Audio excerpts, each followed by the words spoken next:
Hi there, I'm Stephen Leptak, Executive Editor of The Drum, and you join me as I am about to speak to one of the Drum chairs for this year, and I am about to speak to Tamara Bennett, who is Director of Communications for Virgin Management. So many Virgins in the group, I have to get that right. Virgin Management. And Tamara was also the chair of the Drum Awards for PR this year. Tamara, how are you? I'm good, thank you. How are you? I'm good, thanks. Yeah, I'm good. It was actually brilliant to watch some of the judging, which took place last week. We're announcing now as the winners have just been announced, and it was fascinating to listen to some of the viewpoints of the team. So I hope you enjoyed being a part of it. Yeah, it was amazing actually, and it was so good to bring all the comms people together and hear some quite different views around which entries were the best and which ones were worthy of an award. And I think there were some arguments in some groups, but all very friendly, and that's the nature of awards, isn't it? So. We love an argument over an award. That's when you know it's going right. So as part of each of the Drum Awards, we always ask the chairperson to pick their own personal favourite to give an award to. And I know that what you have chosen was very popular with the jury. So could I ask you to reveal what you chose to give the chairperson's award to and why? Yeah, absolutely. So we had so many brilliant entries this year, so it was a tough decision.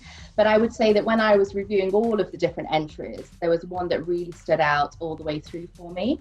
And that was Acceptance Matters from Mastercard. I think overall it was a really, really strong campaign. For those who aren't aware of it, it was specifically for the LGBTQIA plus community. And it was around ensuring that the name on their MasterCard reflected their true identity, which is obviously a really important issue to address. And I can understand how people feel if the name on the card isn't actually who they are and feel it they are as people. So I think the essence of this campaign is that MasterCard had really clear creds in this area. So they had a long history with LGBTQ plus activity. They'd sponsored NYC Pride for a long time. They also did really clear research, so they understood how this could impact the lives of those they were trying to help. But they also made sure it had all the vital ingredients of a strong PR campaign. So they had a great photo opportunity. They had clear purpose in what they were trying to achieve. So actually this was something that could make a significant difference to people's lives. They had history in this area. They were very targeted in their media. So they worked with key influencers who could say, actually, you are taking the right approach with this. This is right for this community. And I think when you have those ingredients coming together as a campaign, you are actually going to be able to shift the dial. And that's what we're trying to achieve. So it takes away from a PR campaign that's just going to create some noise, but hasn't got the creds to underpin it. This was a campaign that actually raised the bar and set the tone and inspired banks to really start to think about how they could support members of this community. And I think that's quite rare still in communications. So for me, to bring all of those ingredients together and to make it such a cohesive campaign that could shift perception but also make a tangible difference is a really big achievement. And I would also say, if you haven't watched the films of the people they spoke to, they are emotive, they are personal, but they also really strike the right tone of not feeling too product heavy. So you know what they're working to promote, but those personal stories really come to the forefront. So for me, it was just a piece of magic that can make a huge difference, as I've said, for the future. And I think a lot of comms teams can learn from that and really some inspiration for the future. Well, congratulations to Mastercard and the guys at Ketchum as well, who helped develop it. So yeah, well done. Great work. Christopher and Gay Street, certainly significant primarily because Christopher Street is the home of gay culture in America. I could actually be out and be free because of what happened on Christopher Street.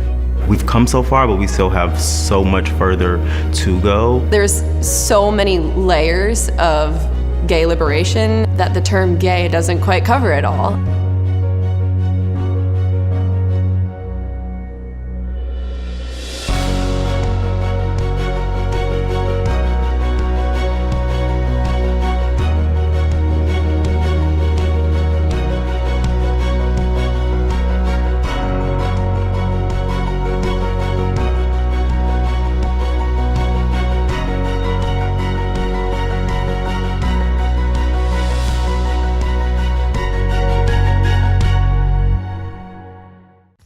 as well then, from all your time looking at this year's entries and ultimately the winners, was there any sort of trends or anything you noticed from what came in that maybe gave you some ideas as what's going on in the comms sector?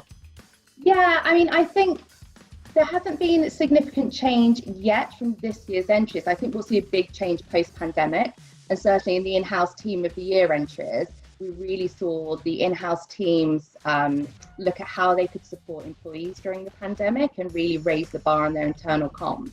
So I think we'll start to see a shift in those external comms approaches in the years to come. But I think some of the basics that we'd expect from comms are still coming through really clearly.